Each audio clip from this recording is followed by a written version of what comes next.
Il était une fois, parce que toutes les histoires commencent par « il était une fois ». Il était une fois, donc, un petit garçon de la campagne qui s'appelait Nicolas, mais tout le monde l'appelait Nico. Nico, enfin ses parents, habitaient à l'entrée d'un petit village. La maison était située au milieu d'un champ, pas loin d'une petite forêt.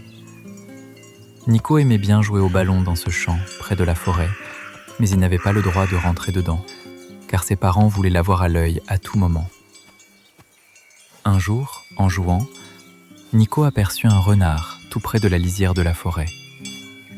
Nico s'arrêta de jouer et observait le renard à bonne distance. Nico était un peu intrigué, mais il n'avait pas peur. Le renard avait un comportement bizarre. Il faisait quelques pas vers Nico avec des petits cris aigus, puis retournait vers la forêt. Le renard n'arrêtait pas ce va-et-vient. Nico, curieux, s'avançait lentement vers le renard. Arrivé tout près de la lisière de la forêt, le renard disparaissait parmi les arbres. Nico, se rappelant de la recommandation de ses parents, il hésitait avant de pénétrer dans la forêt. Il ne voulait pas désobéir. Mais quelque chose d'inattendu attirait son attention. Il entendait des bruits étranges. On aurait dit un petit chien qui pleure. Ignorant la mise en garde de ses parents, Nico pénétra dans la forêt et là, tout près, il aperçut le renard et, à côté, un petit renardeau, couché sur le sol, un fil de fer barbelé entourant sa patte avant droite. Nico s'approcha prudemment, sous l'œil de la maman renard. Il comprit tout de suite qu'il lui faudrait une pince pour libérer le petit. Alors, ni une ni deux, Nico partit en courant dans sa maison, chercher l'outil nécessaire. Au passage, il prit de quoi soigner la plaie. Il sait très bien comment fait sa maman pour soigner ses genoux lorsqu'il trébuche. Revenu auprès des deux renards, comment fallait-il s'y prendre ? Le petit renard avait peur. Lorsque Nico s'approchait, il montrait les dents, et la maman renard était toujours très près. Nico prit son courage à deux mains et commença à toucher le fil de fer avec la pince.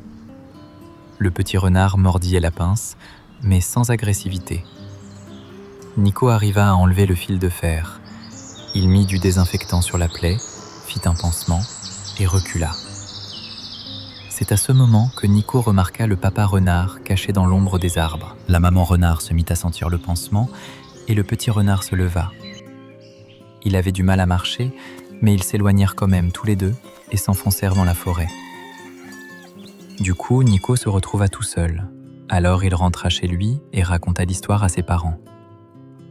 Ils lui dirent que c'était très courageux, mais qu'il aurait pu se faire mordre. Le soir, Nico s'endormit en pensant à ce petit renard blessé et à la façon dont il l'avait soigné. Il décida de l'appeler Tourou, à cause de sa couleur. Le lendemain matin, Nico se réveilla en se demandant s'il reverrait ses renards. Il regarda pas la fenêtre en direction de la forêt, mais rien, pas de renard. La journée passa tranquillement et Nico ne pensait plus à cette histoire.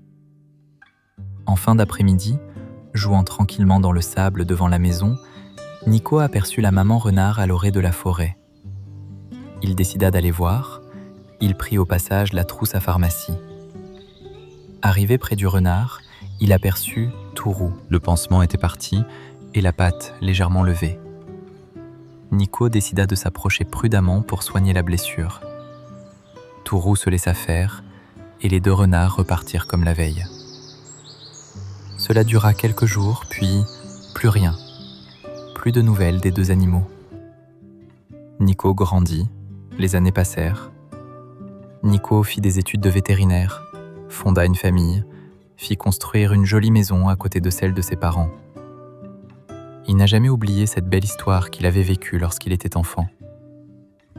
Un soir, profitant de la douceur du moment, Nico admirait le ciel du soleil couchant, profitant aussi des bruits de la nature.